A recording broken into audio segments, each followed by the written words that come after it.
threat hunting and malware analysis once again. Before we do that, I would like to this one apologize for the inconvenience that have been caused to you to the session in our previous day, that is on Friday, because of network interruptions, which is not in our hand.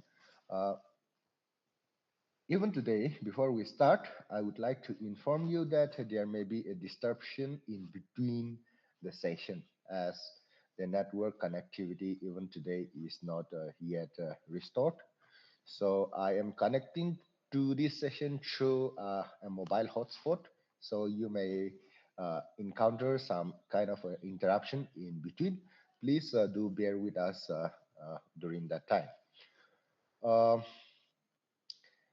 I have got 2 hours, so let me not go back and then pick up from where we have left off uh, during our last session because we were talking about Windows artifacts and then registry analysis, and then in between we got disconnected. But let me not pick it up from there because if I do so, this session may be again, I may not be able to complete it. We'll go straight ahead with threat hunting and malware analysis. Okay, the presentation that which I'm going to use, and then there is some lab manuals that which I have shared with our colleagues over there. So you may have access to those. If there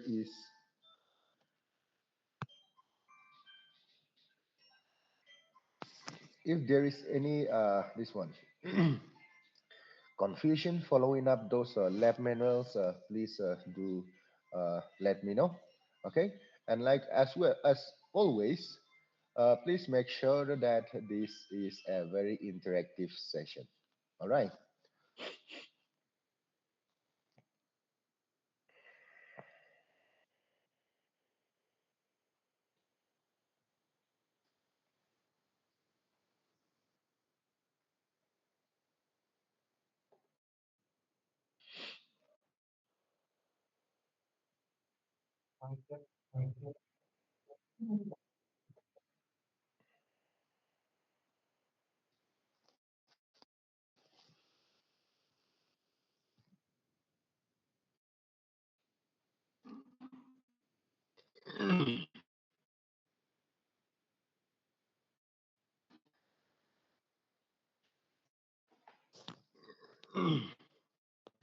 Okay, so threat hunting and malware analysis is going to be our topic today.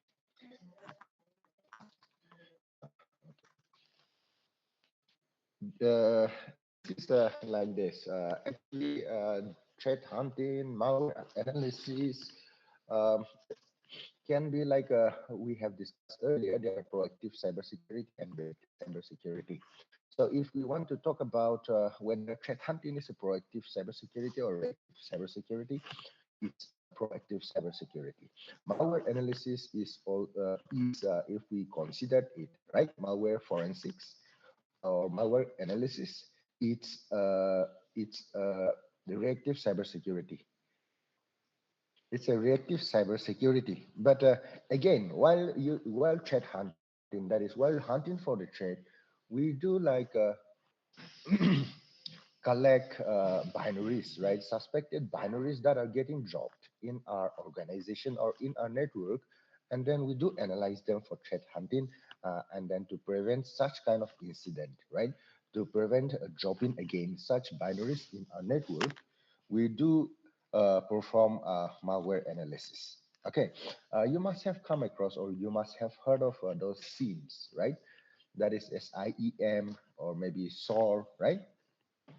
SIEM are usually employed in that is a SOC, right?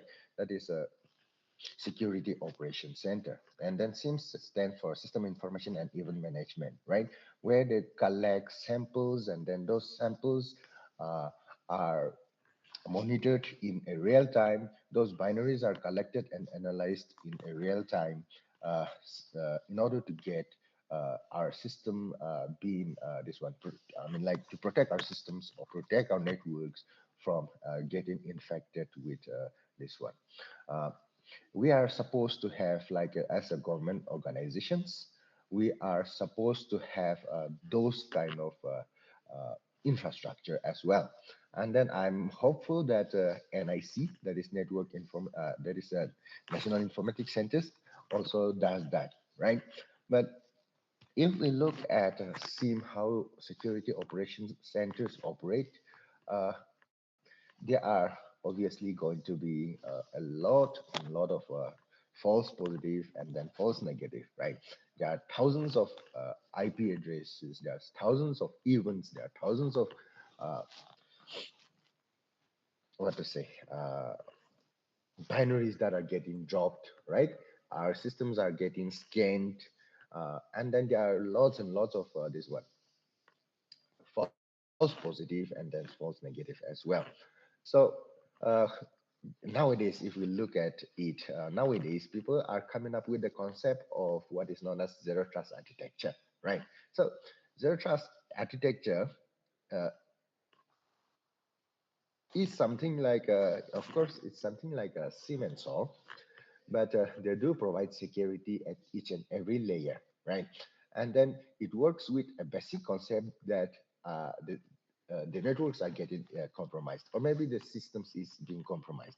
And from that perspective, an infrastructure is being set up, and that is why we call it zero trust architecture. So, threat hunting, okay?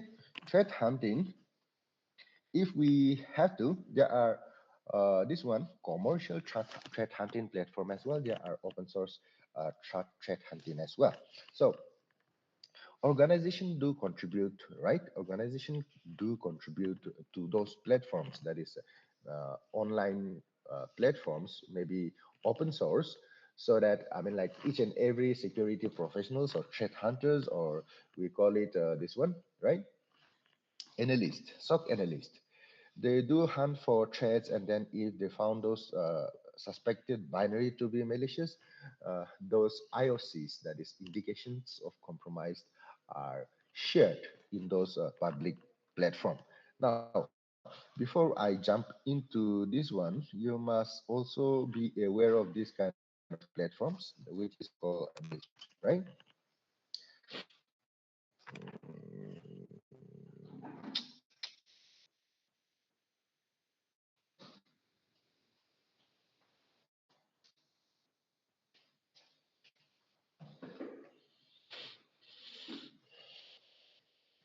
Okay, so there are platform like this, right? That is MISP, and then people do contribute, right? Security professionals do contribute IOCs in this kind of platform. So, as an organization, right, those IOCs are collected, will be collected. Those IOCs are collected, and then we do implement, right? And then we implement those in our organization network, in our organization systems before our, what to say, before our systems are being infected with suspected binaries. So, and then there are something, the basic and the easiest way to run for to hunt for the threat uh, is, I would say, a virus total over here, right?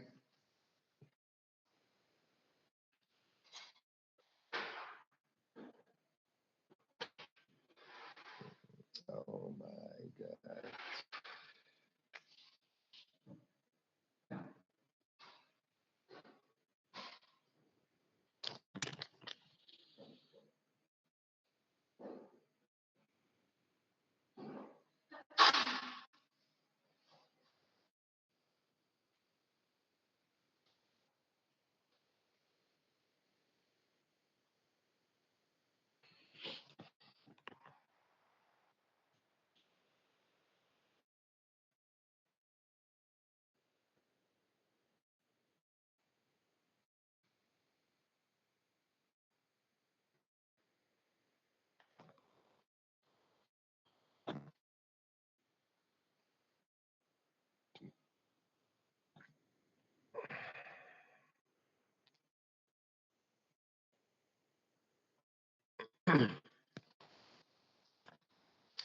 So if I am still available and I'm loud and clear, uh, we are here in VirusTotal once again. This is actually used to scan for files, URL, IP addresses. We can also search for hash values, right? A VirusTotal is a platform where all that is almost every known, that is well-known organization, that is antivirus organizations, right? Or antivirus companies have their search engine here in this virus tutorial. So suppose say you have come across something suspicious in your system, right? Or maybe you see some processes. There were some processes which were unknown to you, which is not known, which is not suppose say, sorry, which is not a Windows process, and you suspect it, then we can also download those processes, right? We can dump those processes, upload it over here, and let VirusTotal, which has all uh, antivirus engine in it, scan those malicious processes, I mean suspected processes, and then verify whether they are known to any antivirus vendors or not. Okay, so see here, when I say processes,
okay, when we talk about processes, these are called processes, right? Task list. Okay, any program that is being run in our system uh, have its background processes. We have Firefox open. That's why we have here with Firefox processes, right? We have PPT running. That's why we can see here PowerPoint.exe. So if your system is infected with malware, the malware will have its processes, okay? And then these processes can be dumped, right? svchost.exe, these are Windows processes, right? cmd.exe, as we have run this command prompt, we have cmd process as well. So a virus will be having, there is a process running at the background. Some some malwares, they do have processes, but those processes uh, could be right hidden. Okay, and if a process is hidden within another process, it is called we call it process injection, right? So as a malware writer, if I can write a malware which have a capability of process injection, uh, I can make the system work in such a way that my process will hollow out, right? Because see, hollow out this firefox.exe. What I mean to say is that Firefox is running. That's why we have firefox.exe. If firefox.exe is running, it is memory spaces, JFK, and RAM. So process injection is nothing but it will hollow out, right? Hollow out means remove Firefox process at that memory location. Okay. uh, in a RAM, it will remove firefox.exe, and then those malwares will run in an area which is allocated for firefox.exe. So it will look like firefox.exe running, but in a real time, that is in a RAM, a malware will be running in those areas. In that, we call it hollow process injection. Okay.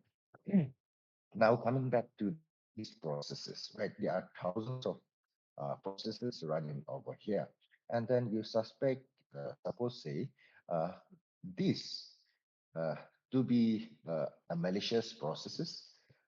What we can do is we can just right click over here, right? Go to Task Manager, and then uh, let's say this one, right? Agent underscore or openvpnconnect.exe is a suspicious process. We can simply download this. We can dump it, right? If you go over there, right click, we can see here, create memory dump. Okay. So this create memory dump is going to dump, that is the content of the memory area, which is created for this program, right? Agent. And then once that is done, okay, once that is done, you can upload this. Okay, you can push this in the virus tool. Okay, I will just copy the location and I will put it over here. Oh my God, one second.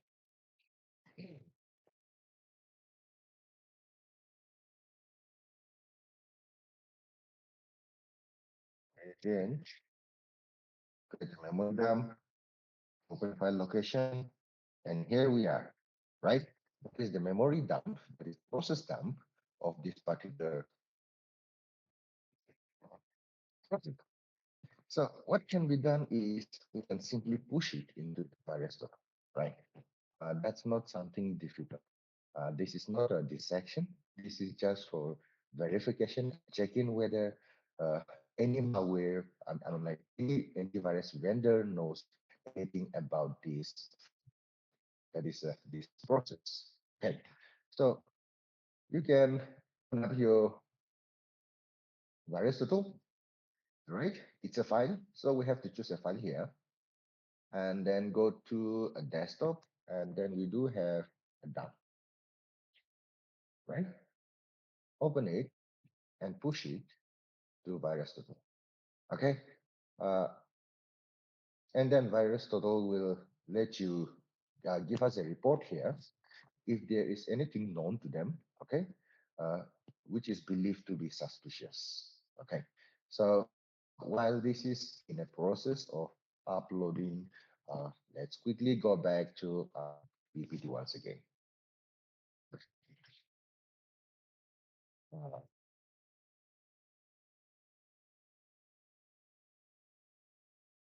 Everything, all right, or hunting, right? This proactive security approach, right, where analysts actively search for hidden threats, vulnerabilities, or malicious activity within networks and systems, right? It aims to detect the threat early before the cause harm using analytics, threat intelligence, and advanced, uh, guess what? Okay, advanced capabilities using tools. Uh, Samples are collected. Now, I don't know exactly where I have kept it, but I should be having some reports. I foresee. I'll show you some report, okay? That is how uh,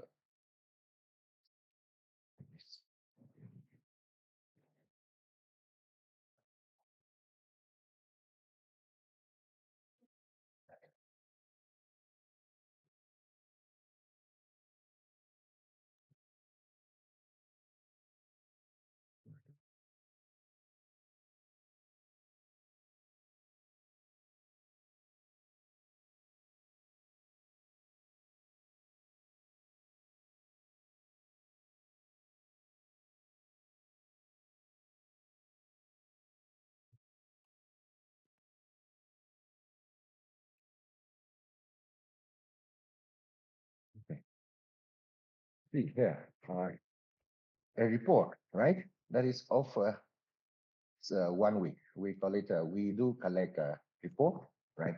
We do have that is intelligence, I mean, like a honeypot setup, right?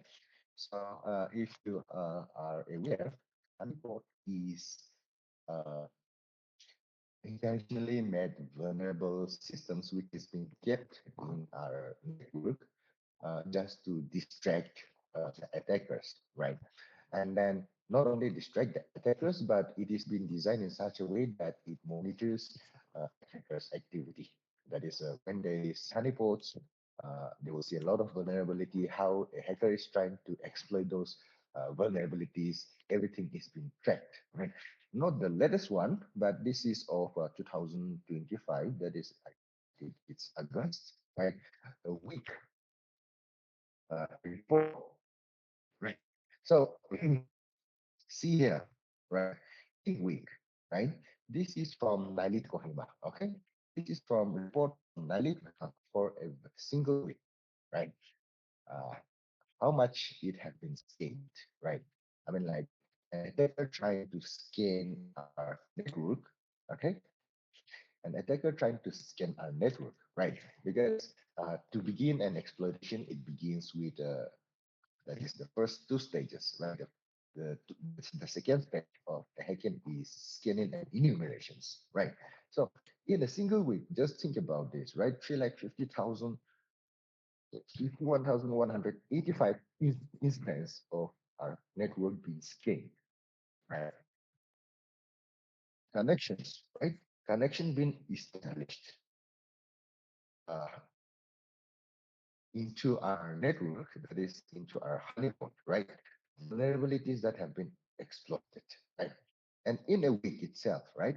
These are binary jobs. Okay, binary jobs are mostly like going to be exploit or malwares that is which have an extension of COM or exe that is being dropped in our network in a single week. So 22 binaries have been dropped, right?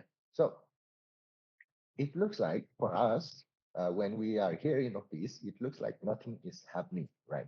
But there are people who are trying to drop binaries, who are trying to establish a connection into our network, who are trying to scan network for any possible vulnerabilities in order to exploit it, right? We can also see here 32 instances of successful exploit, right? So this just a high level overview of how things are going on at the network level, at the system level for an organization, right? So, like, just in case if you have this kind of, things that is kind of a honeypot or security operations center being set up in your organization, uh, you will be very, very, demotivated, discouraged to even make use of computer systems and yeah, internet, right? So, hmm, we do follow up some of this, not all, but we do follow some of this, and then we try to fix, right? We try to fix those issues, right? There are IPs that are scanning our net. Those IPs are going to get collected, right? And then there is going those IPs, right, who are doing something malicious, right? There is IP that is going to be involved with these exploitations. Yeah. So those IPs are being blocked uh, so that they do not enter our network and then exploit our system once again. So in a simple term, this is threat hunting, and then how a threat hunting can be used to protect uh, and secure, right, an organization. Okay, so uh, okay, so still pushing up that down.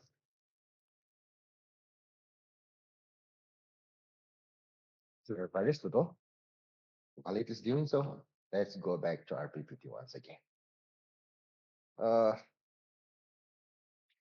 Malware analysis is a process of examining malicious software to understand its functionality. Okay, we do analyze or we do dissect malwares, we do dissect exploits to see its functionality, right?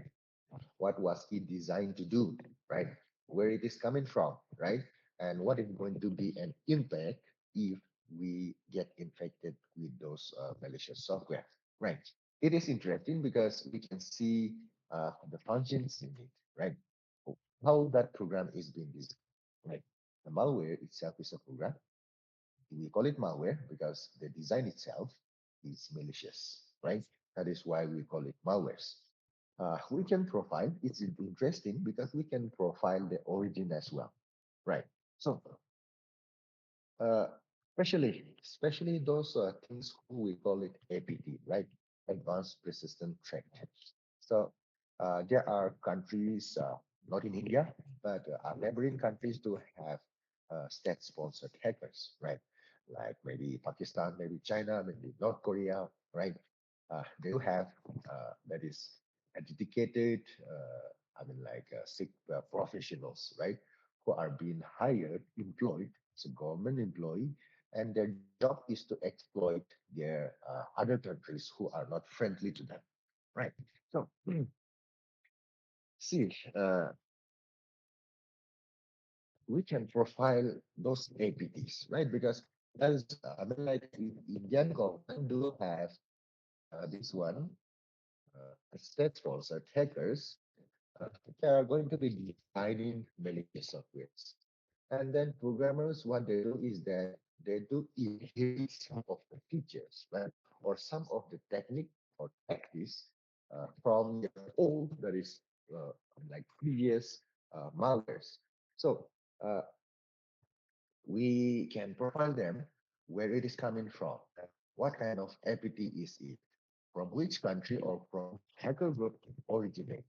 Okay, we can also do that by detecting malware, right? It helps identify threats, detect vulnerabilities, develop defenses, right? If we can find out, right, its functionality, we can uh, develop a defense against those functionality.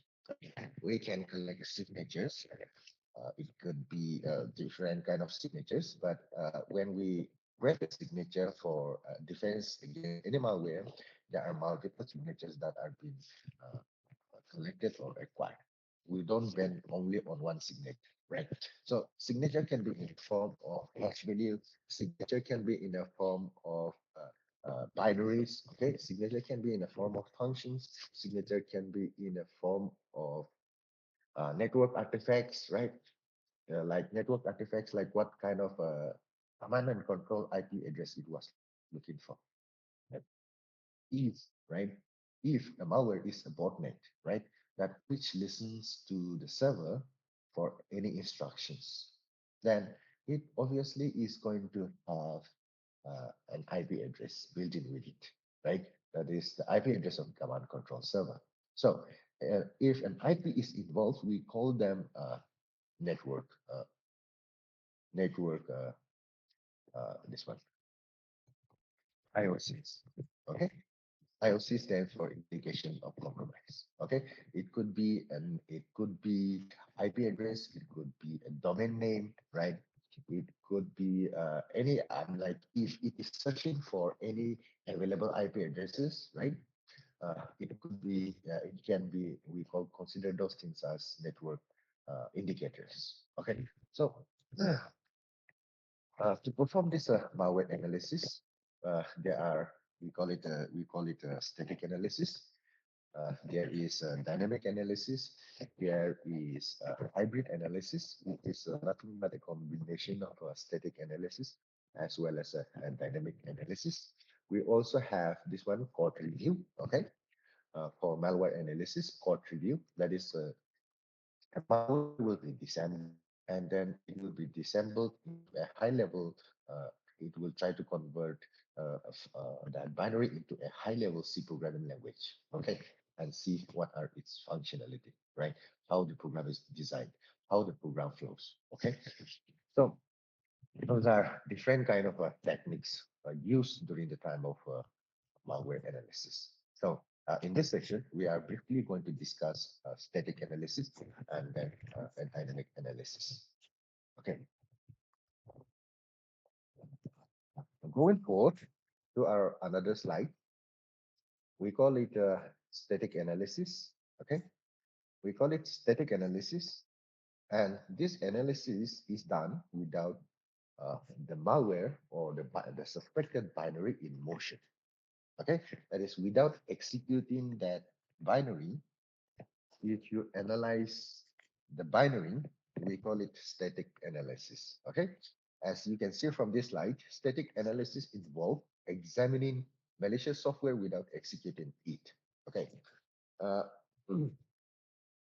even right, if you want to perform a dynamic analysis, sometimes static analysis becomes very imperative so that you at least go before executing the binary, you have some uh, good level of understanding what can happen right after execution, so that you can set up your sandbox as per uh, your static analysis, your understanding of static analysis. Okay.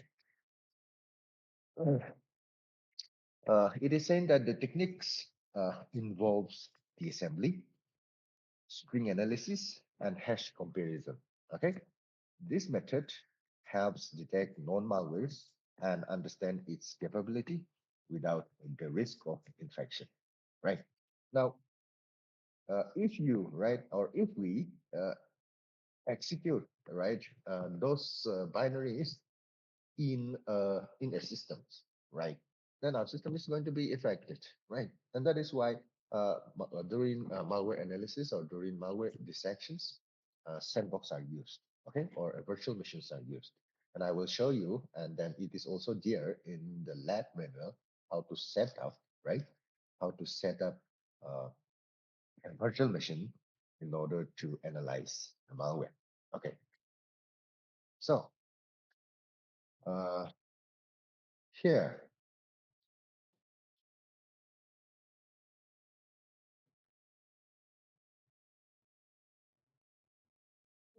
here to save time, I have already set up the environment for malware analysis. Okay, and we do have two systems here.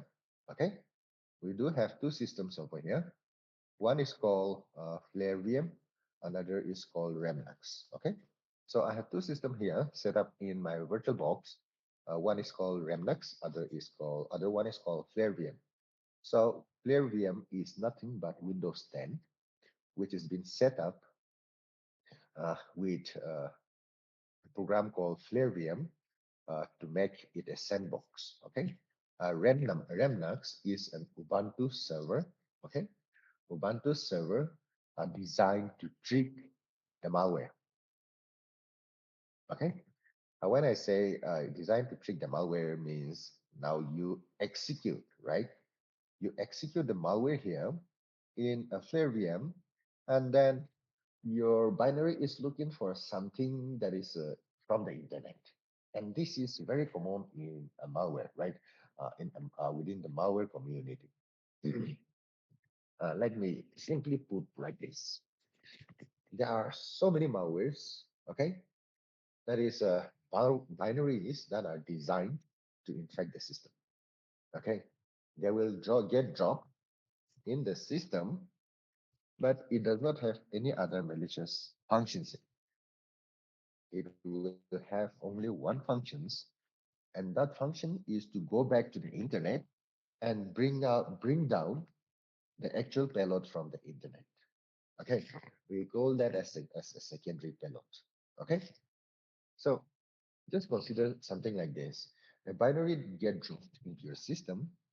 It started execution automatically, and then trying to do something, right? Search something from your system, right? Your Windows Defender will not like it, right? As soon as in enter, if you try to do something malicious, your Windows Defender will not like it, right? The Windows Defender may delete it, or in most cases, right, it will quarantine it. Okay, it will quarantine it and it will seek for your approval whether to keep that file or not, right? Because even Windows Defender may not know exactly what kind of binary it is, but as it have started infecting your system as soon as it get dropped, uh, your Windows Defender will keep it runtime, and then you'll be asked to do some actions, right? So malwares are some malwares, right? And I mean, like there are lots of malwares, not some, but there are lots of malwares who gets dropped into the system. After getting dropped in the system, their function is to go back to the internet and bring down actual payload, okay? And then that actual payload, the impact is going to be severe, okay? So uh, it will be like this. If that malware is looking for, I mean, like if the malware that is being executed in a flare VM is looking for, suppose say xyz.com, that is the secondary payload name as xyz.com, not .com, xyz.exe from the internet, then malware Remnux will provide it. Okay, if it is looking for xyz.exe, Remnux will say, hey, here is your file. Okay, and then it will create a simple Remnux uh, binary, which is going to be renamed as xyz.exe, which is not malicious, but that will fulfill the requirement. That will fulfill the requirement of getting the binary from the internet, right? So your Remnux will automatically provide the sample file, okay, which is a dummy file, dummy binary to a program.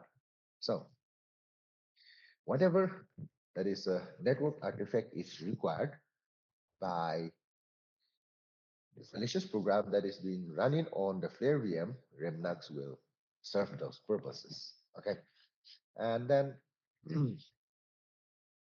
uh, let me go over here.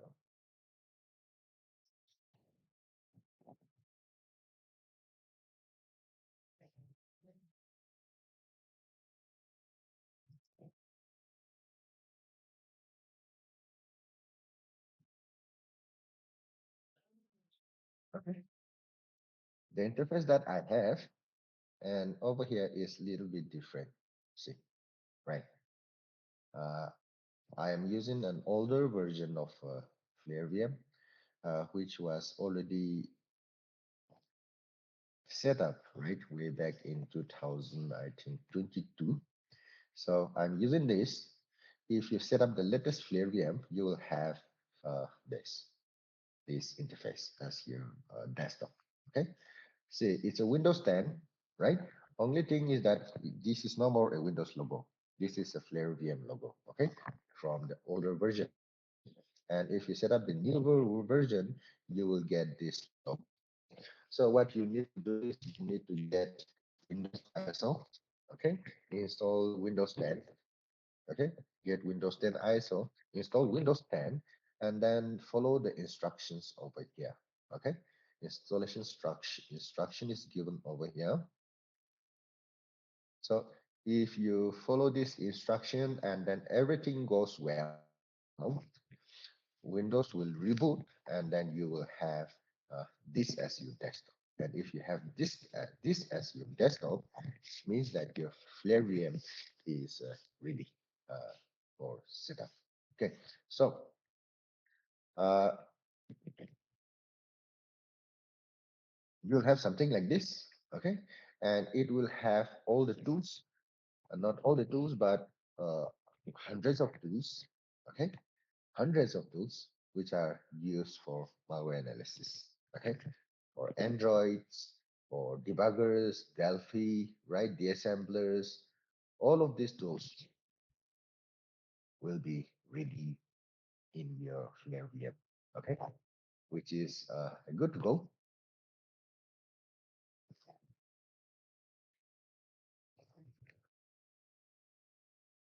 Now see,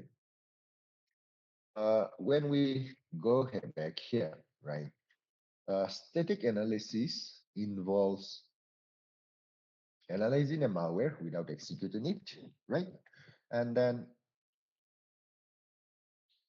it is done to identify functionality, signature, and potential threats. Hence, the technique includes the assembly string analysis and then hash value comparison. Okay, so see, I'll come back to my Flare VM once again. Okay, I'll come back to my Flare VM once again, and then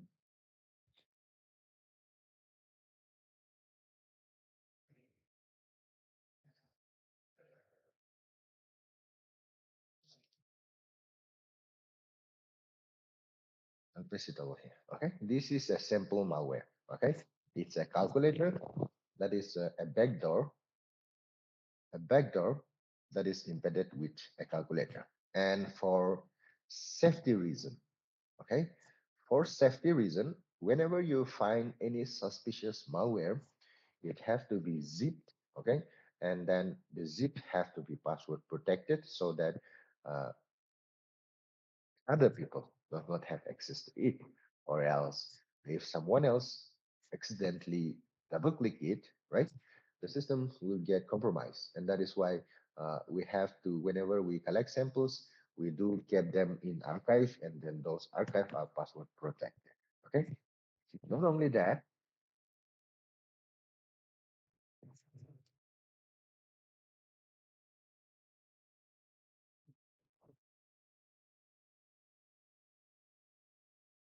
okay, so I have extracted this zip file by providing a password.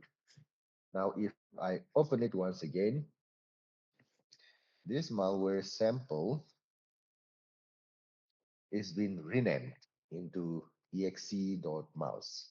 Okay, so if I accidentally double click this, there won't be any applications that which open the file or run the file, right?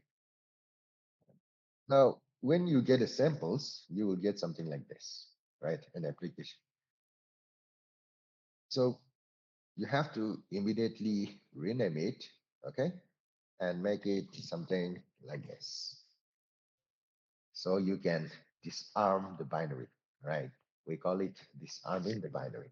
Okay, if you put that is random extensions, it means you are disarming the malware, right? So uh, and then this will amount to rearming of the malware. Okay, now if I double click this, our Flare VM is going to get infected with a backdoor, right? A calculator will run, but it is embedded with a backdoor, so backdoor will be running in this systems, right? So we have to analyze this. And then before I jump into that is doing a static analysis of that sample file, uh, what I have done is that, okay, what I have done is that uh, if you look at here, right, I have a snapshot, okay? The snapshot is being renamed to pre-detail, right? Pre hyphen and then detail, which is a pre-detonation, okay? So when I set up a Flare VM, after successfully setting up my Flare VM properly, I have maintained, I have created a snapshot, right? Because if I do a dynamic analysis, I'm going to run a program here, right? And then if I run a program here, this system is going to get infected. Now, I have to revert it back to a clean system, right? After analyzing this sample here. That's why a snapshot is imperative, okay? So that you detonate, run malicious program in your virtual machine, analyze it, reverse it back to an original state, okay? That is a clean state, and that's what we have to do. And then there is also one more important thing, which is to do with the network. Okay, if we go to settings, if we go to networks, I have selected here host only network adapter and then Ethernet adapter number 5. Okay, and then If we look at Remnux once again, okay, host only network adapter and then Ethernet adapter number 5. Okay, you should not keep it in a net or a bridge adapter. Okay, especially this one. You'd never keep the VMs which you are going to run a malware to a net or a bridge. Okay, instead always keep a host only network adapter, because if the malware have a network capability, if it have inbuilt network worms, right? We call it network worms, and those network worms are uh, malicious program which can spread themselves in the network, right? So if you are in a breach mode, then or uh, in a net mode, all the systems, all the computers in your network, the malware is going to spread on those, right? So if I suppose say I was in a breach mode and if I execute the malware and then that malware have got a worm capability, then the entire Nali Kohima systems are going to uh, be infected, right? So it's a very simple common sense, right? Now, if the entire, that is, we have around, I mean, like maybe around 250 systems here, the lab systems, and then colleagues are there who are making use of laptops and then desktops. If all of those things are being infected, I mean, like it will cost us a lot, right? In order to remove those malwares, right? So your Flavia should not be in a net, should not be in a bridge mode. It should be in a host only adapter. And then I choose both, in both the cases, I choose Ethernet adapter number 5 because I want them, right? I want this and this to be able to communicate. Okay, there should be a communication between these. Or else, if a Flare VM is looking for some network artifact on the internet, the Remnux will not be aware of it, right? So they are kept in the same network, and then Remnux is going to monitor whatever is coming out of this flare VM, right? So that's lab setup for our malware analysis. Okay, if you follow a lab instructions, if you follow your lab instructions, I think it will be easier for you to, I mean, like uh, decipher, I would say, right, what I'm trying to say over here, because some of them, some of the terms that which I am using may seem foreign to you. So please follow the instructions in the lab manual, and then you should be able to do what I am showing over here. Okay. Now, in these slides, technique includes the assembly, string analysis, and hash comparison, right? So now it's a suspected binary. Now, if I have to calculate a hash value of this, okay, I'll run this program and then I'll say flows, and then I'll put this. Let's say add,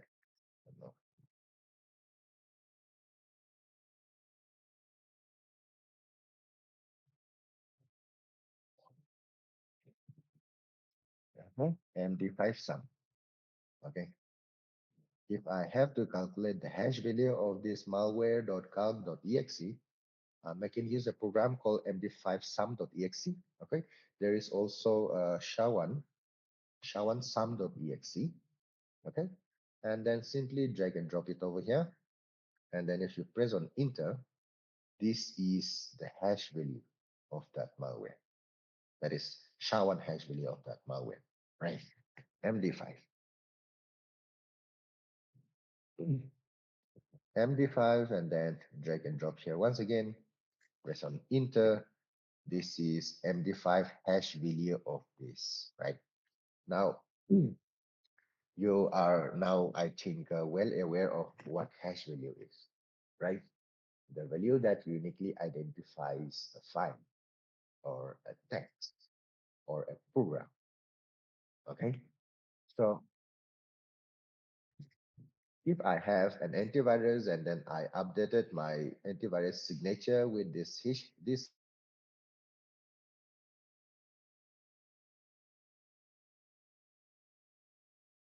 scans it, and then the hash value turns out to be this one, then my antivirus is going to delete it, right?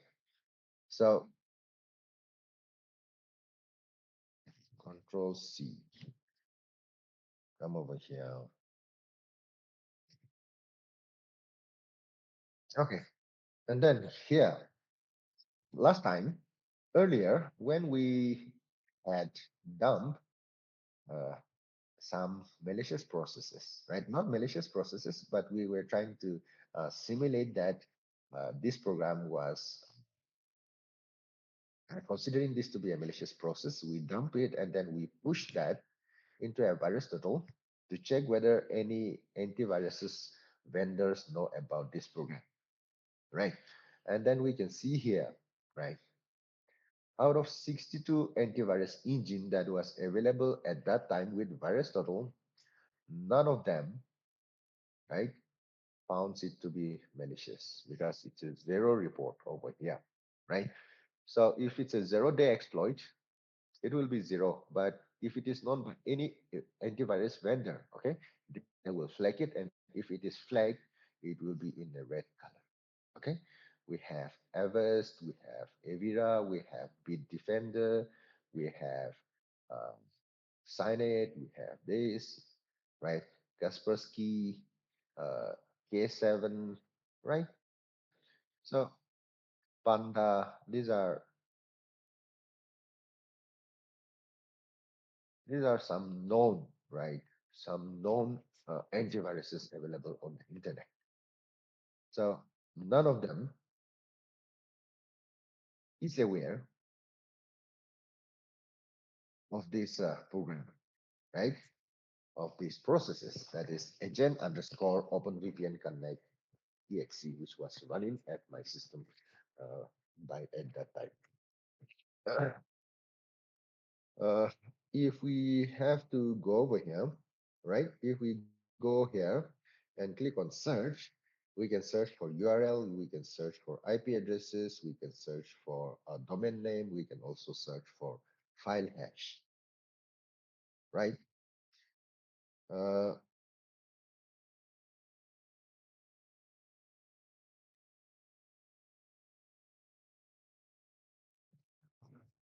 I will go to ICs, clipboard, uh, yes, to post.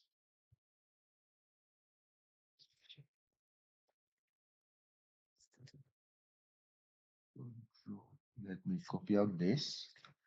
Let me go over here because that's the hash value of our suspicious binary. Great. Okay, paste it over here. Check whether any this one vendors are aware of these hash values. Now, in this case, right? In this case, 72 antivirus out of 72 antivirus engines, 66 of them flag it to be malicious, right? 66 security vendors flag this file as malicious, right? Uh, Someone, right, in last 24 days have uploaded that file, right?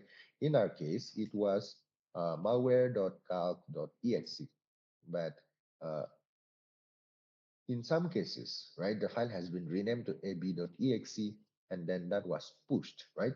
In last 24 days, someone in last 24 days have pushed this binary into a virus total. And then we can see here, right? Some are saying that it is just malicious. Some are saying that it's a Trojan, right?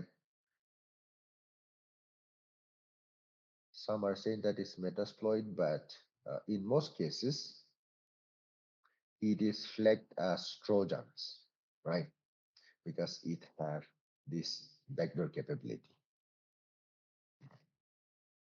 Okay, so you dump something from the task manager, some processes, you push it into a virus total, and if any of these antiviruses vendors turns out to be red, okay, it is very likely that it's a malicious program. Okay, it's very likely that it's a malicious program, so you should begin with the process of removal. That is the process of removal of that binary which you have pushed it into the virus table. What we did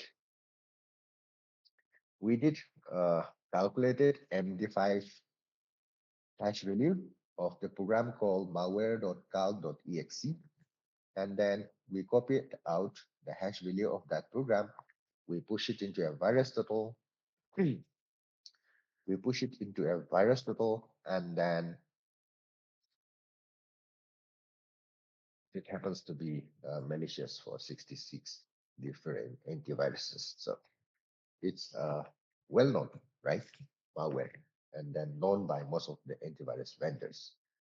So that's one good thing. It is been flagged over there. Uh, that's how the hash value of malware can be calculated. Maybe you can use GUI tools over there, which you may have used in your previous session. Then the hash value, right? If it is MD5 hash value, maybe you use this, right? MD5 sum, or maybe hash my files, or hasher, or XDK, or whatever it is. If it's an MD5, all of them have to produce this same hash value, right? Until and unless this program is being modified. Okay. So any questions regarding collecting that is the hash value of a suspected binary and then pushing them to non-antivirus engines?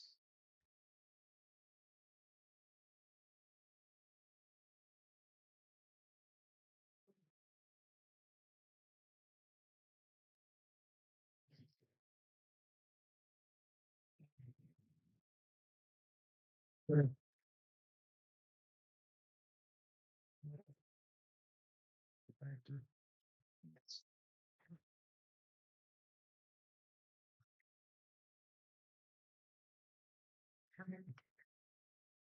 If you have set your clear VM, you don't need to worry about this. This kind of programs comes pre-packed with Flare VM, so you should be able to run them directly in your command prompt. What you have to do is you have to provide a fully qualified path of your binary, okay? And then you should be able to generate a hash value. That's one thing. Now, static, as we see from that PPT, static analysis involves collections of hash value of a suspected binary. It also involves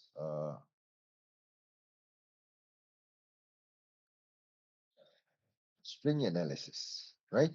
It is saying a string analysis here. So string analysis, there's a program called close, okay? And then I'm going to use 8 over here, and I'm going to drag this, okay? So there's a program called string, and also there is a better version of string, I would say, which is called flows, okay? So what this program called string and flows does is that it tries to bring out a string of characters from the malware or from the binary. Okay. And it's a programming convention that if you have a functions, we do keep a comment section over there, right? Malware writers also do practice this.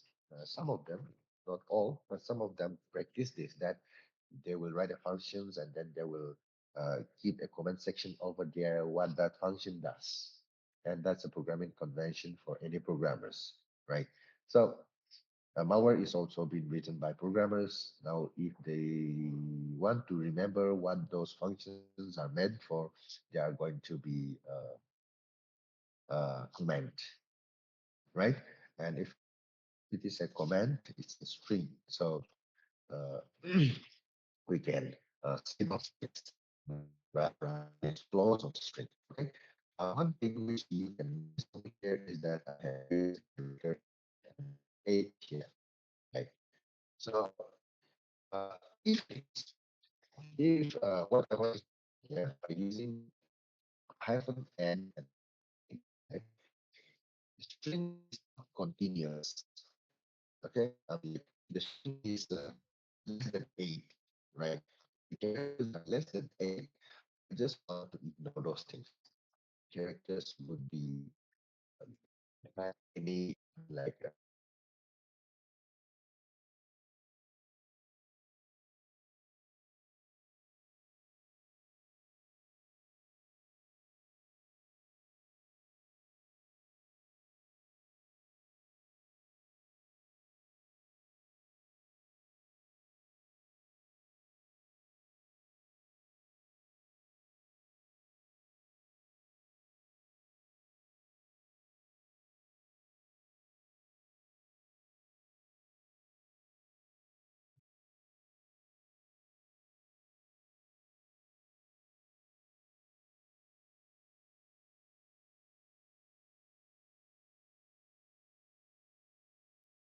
got disconnected.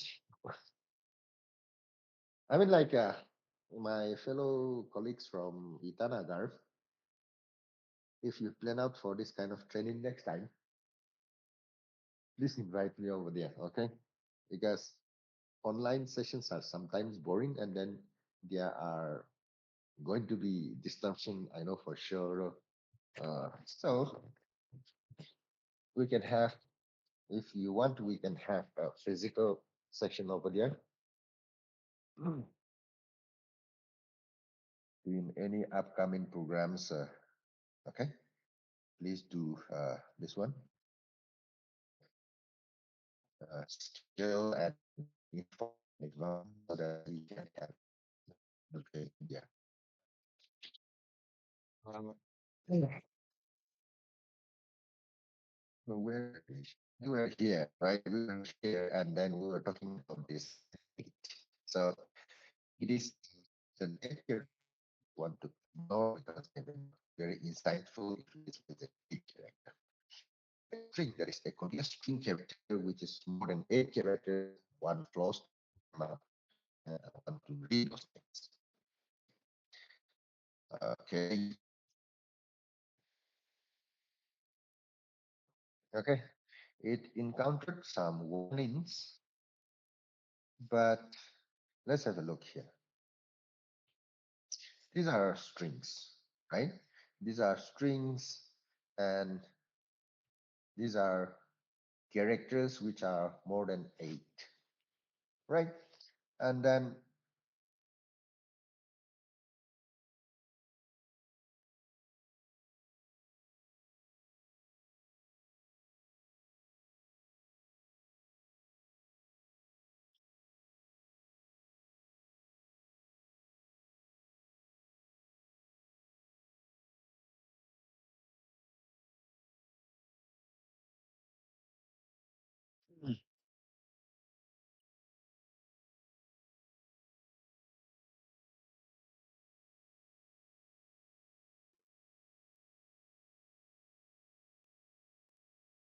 oh my God, what is wrong?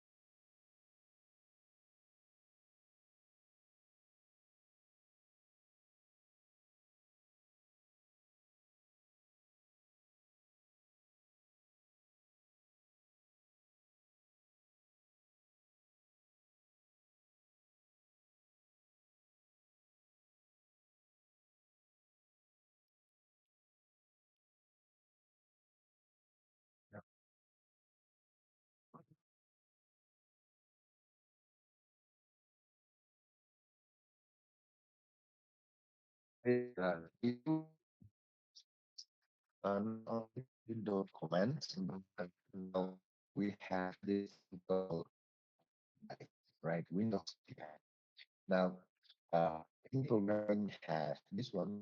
They do okay, we call it kernel, and then we do communicate with the kernel. We do communicate we do with the hardware through what is known as hardware abstractions layer.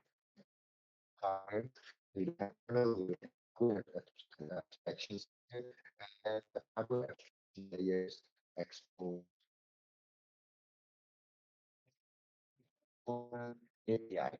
And through those APIs, we communicate with them, right? Now, if we can bypass also hard, if we can bypass hard abstraction layers and then without making use of API, we can communicate with hardware directly. There is not going to be any restrictions, right? And if there is no restrictions, then a hacker can easily exploit the systems, right? So there is this concept called hardware abstraction layer and then APIs, and then we make use of APIs in order to communicate. So events are nothing, right? As strings. When we run a console, right, I'm going to be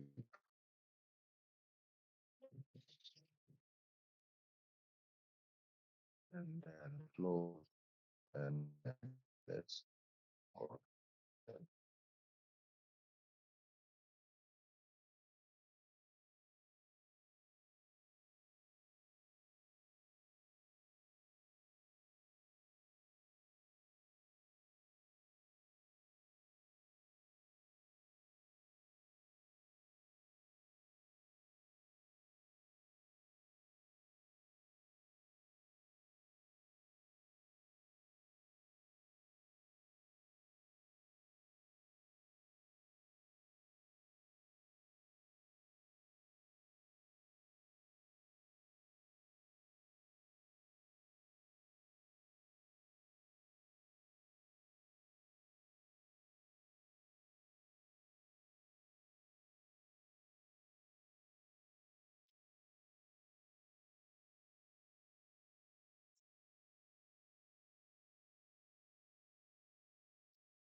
okay.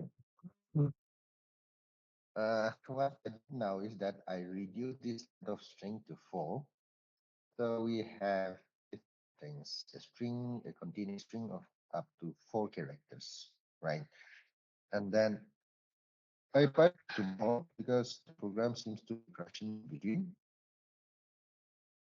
But let me show you what APIs are. Okay. Uh, this has strings, right?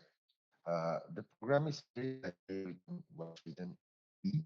We have here and also is very likely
Yeah.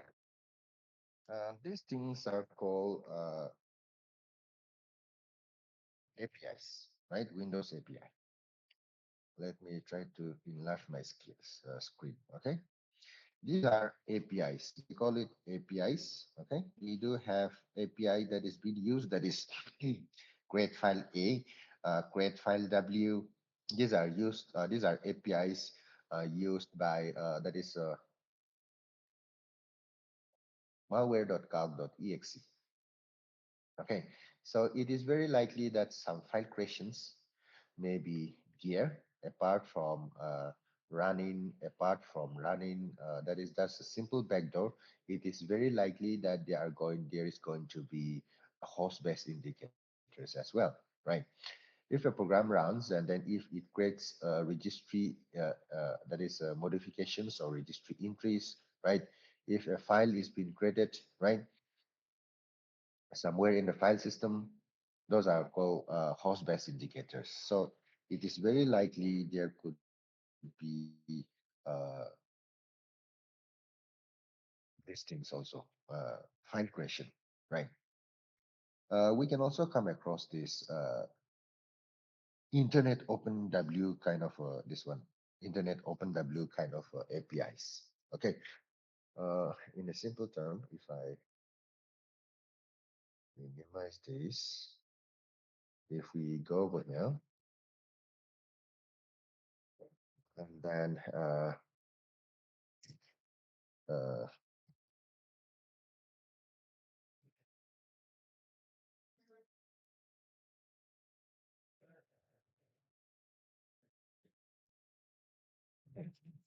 see, it's a wininet.dll. This is a Windows DLL file, right? And then inside this wininet.dll, there are APIs like Internet OpenW, right? See, OpenW.dll.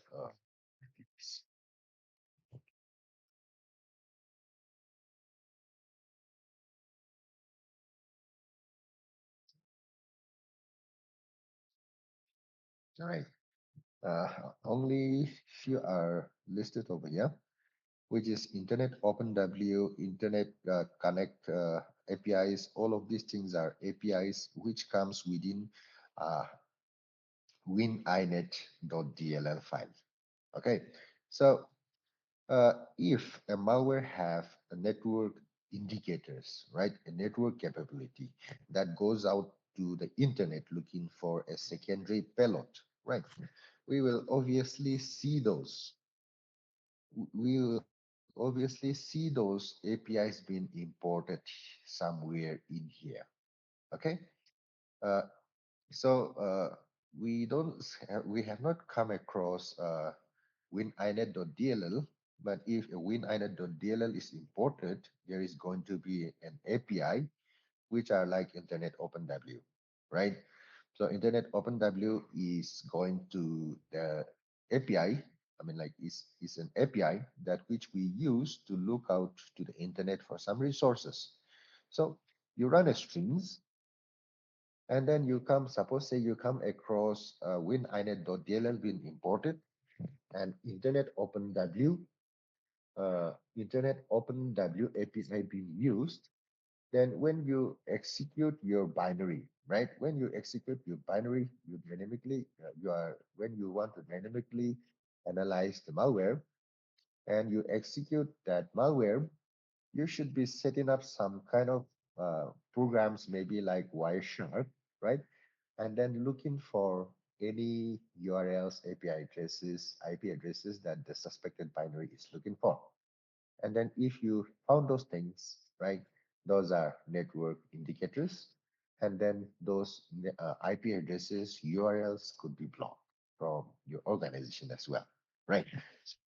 So running the strings, right, like I said earlier, give us a very good information from the start itself, right? What kind of IOCs should be expected, right? What kind of IOC should be expected? What are the likely functions that which we will come across.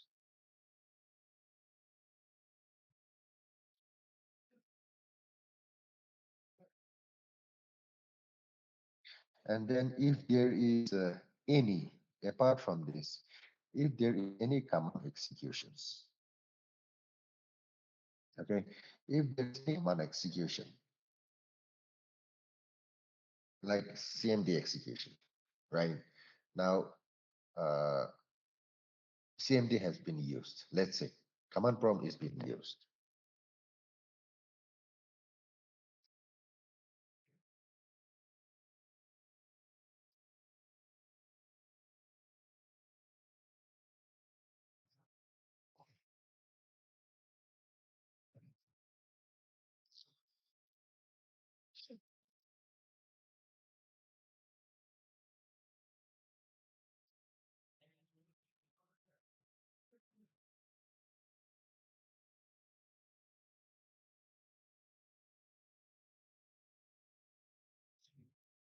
Okay. So if command prompt is used, there is going to be a command prompt command, right? CMD commands written in the code.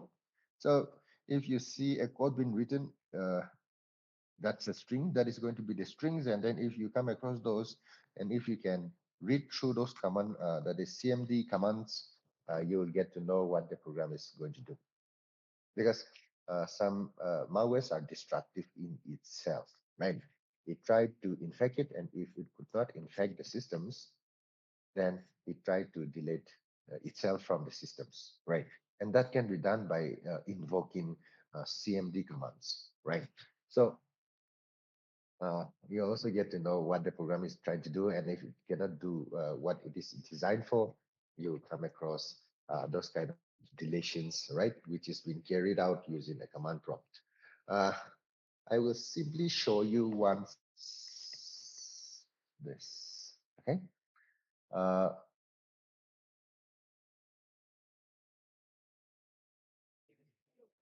I will just demonstrate, and then I will wind up this one because it's almost going to be the time that is the session allotted for me.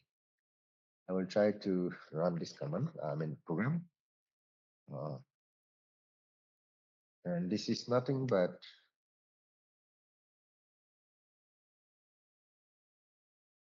cannot open encrypt the wrong password. Okay.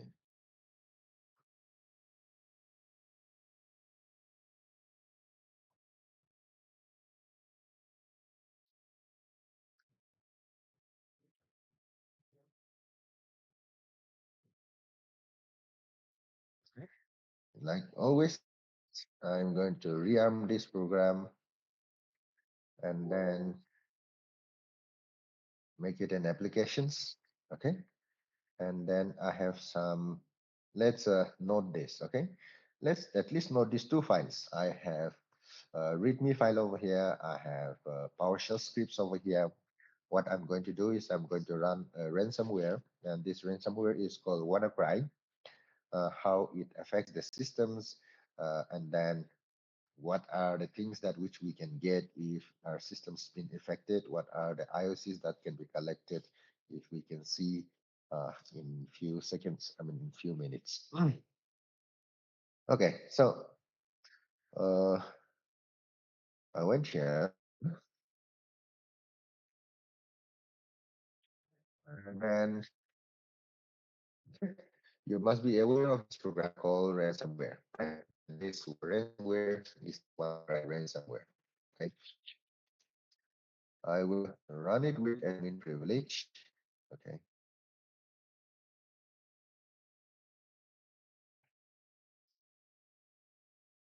and that's a administrator. Minimize this, and then see. The malware is slowly taking effect in my system. Earlier, I don't have this much files, right? The file malware calc.exe7zip is now encrypted, right? This is now encrypted to a file with an extension of WNCRY, right? readme.txt is being renamed to readme.txt.wncry. Install.ps1 is been renamed to install1.wncry. Once all these files has been encrypted, the malware, that is WannaCry, will delete these files. Okay, and it will keep our files encrypted. It will keep our files encrypted, and then they will start asking for ransom. Okay, and that is why it is called ransomware, right? So the files which is been encrypted is already been uh, okay, deleted, removed. There is no traces of those files in a recycle bin as well.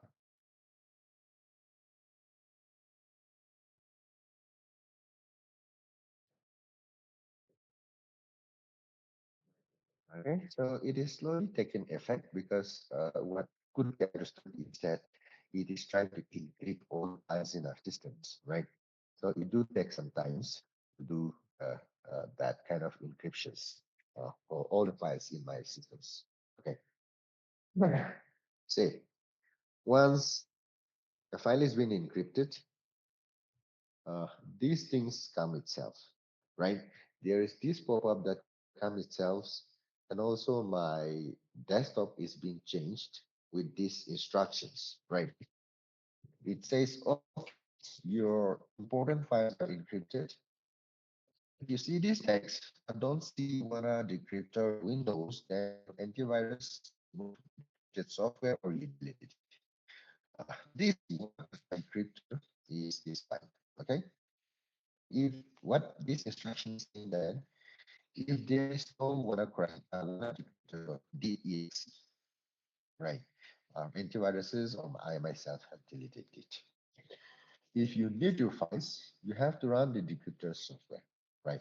Which is saying that if I want my files, encrypted files back, I need to run this. And this decryptor, is this one, okay? And it is asking for a ransom, right? It is giving me a timeline, okay, when to pay.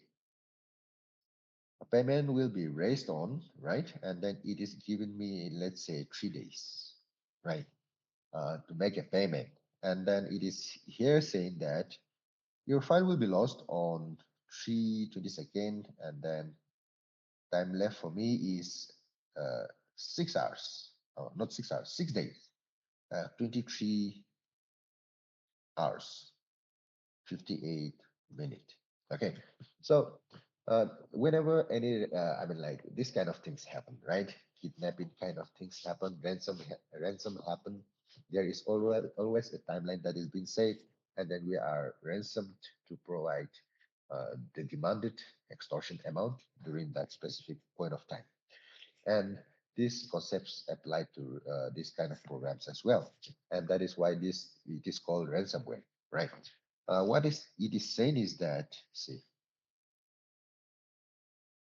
what happened to my computer, right? Your important file is encrypted. Many of your document, photos, videos, database, and other files are no longer accessible because they have been encrypted. Okay. Second instructions. Right? Can I recover my files? Sure.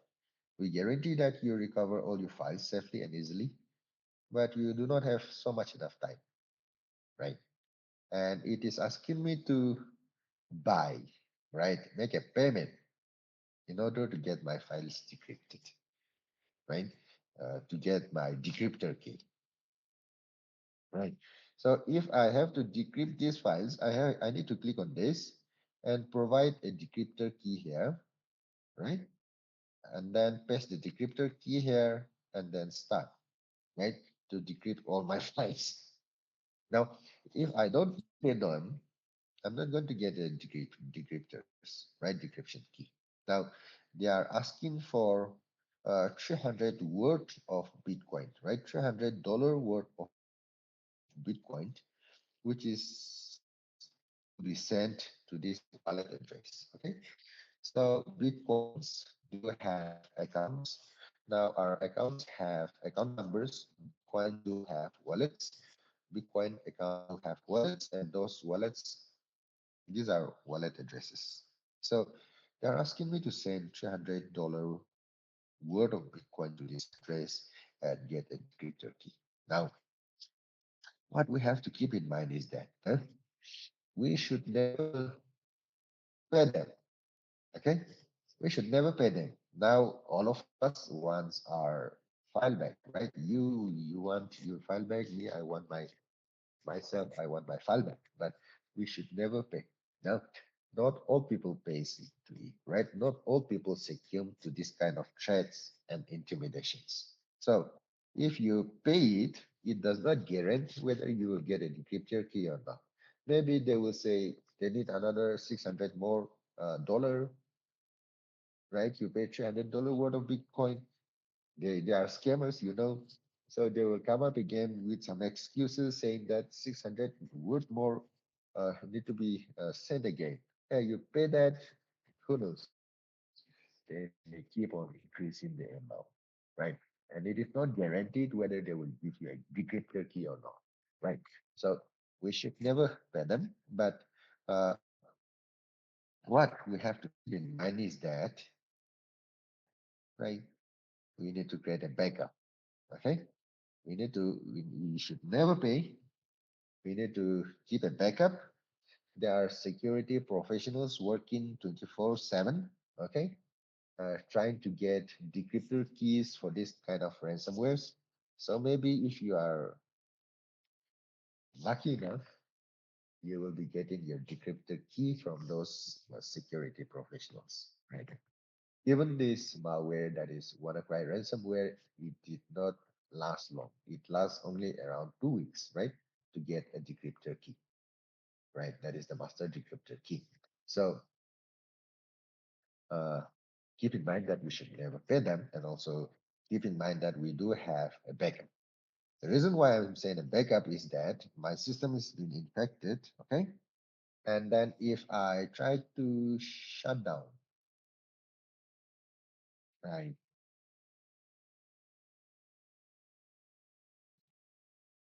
machine basically shut down.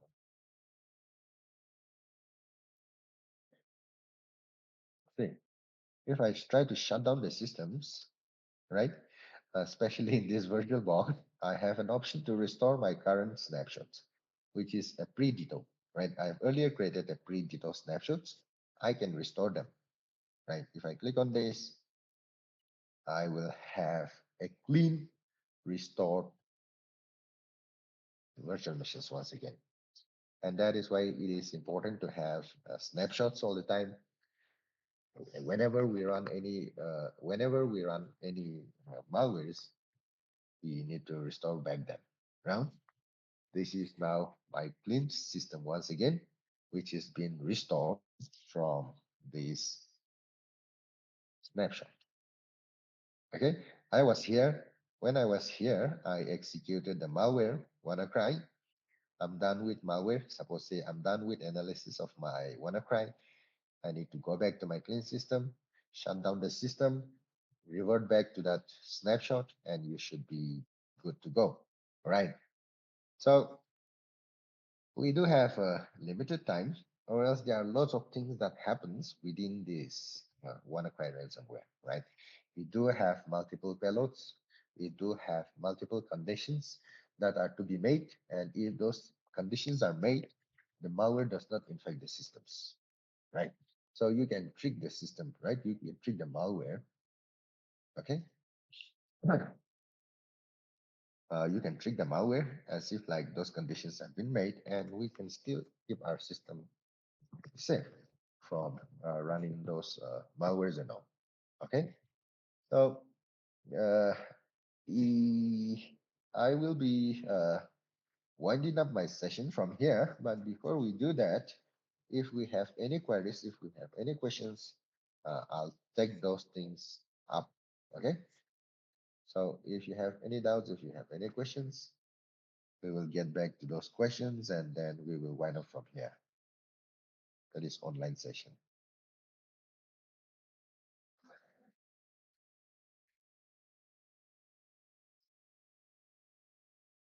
Malware analysis is a very interesting domain, but again, it's we call it the pain of pyramid or a pain in the pen. It's very taxing, but it's a very interesting domain because those are malware writers are hackers. They are professionals, right? They are very creative. How they design their malwares, it's very interesting to dissect those things, right? And then if you dissect those and find out those things, we sometimes just wonder what kind of creativity do they have, right? What kind of, I mean, like technical knowledge and understanding do they have? We just have to, I mean, like we just, and like you obviously become their fan, okay? Dissecting their malwares one after another, slowly you will become the fan of them. Now, if we have any questions, you can kindly unmute yourself and then you can let me try to answer and clarify those things.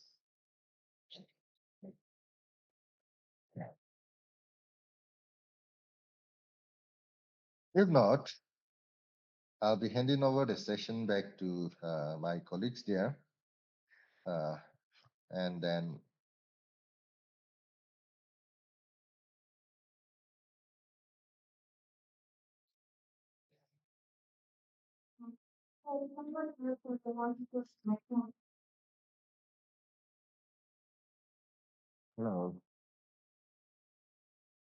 hello, someone was saying something. I could not hear it properly. Yes, it was.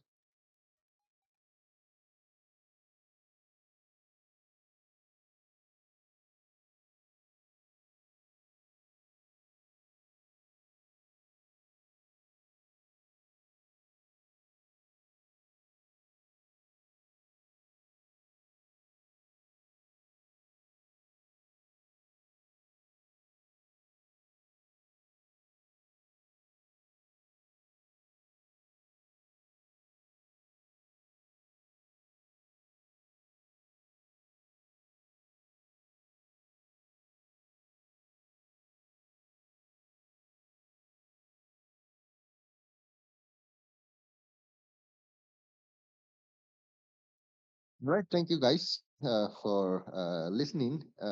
If required, uh, let's next time let's have a physical session and then interact with one another. Have a wonderful learning. See you guys somewhere. Thank you. Thank you so much, sir.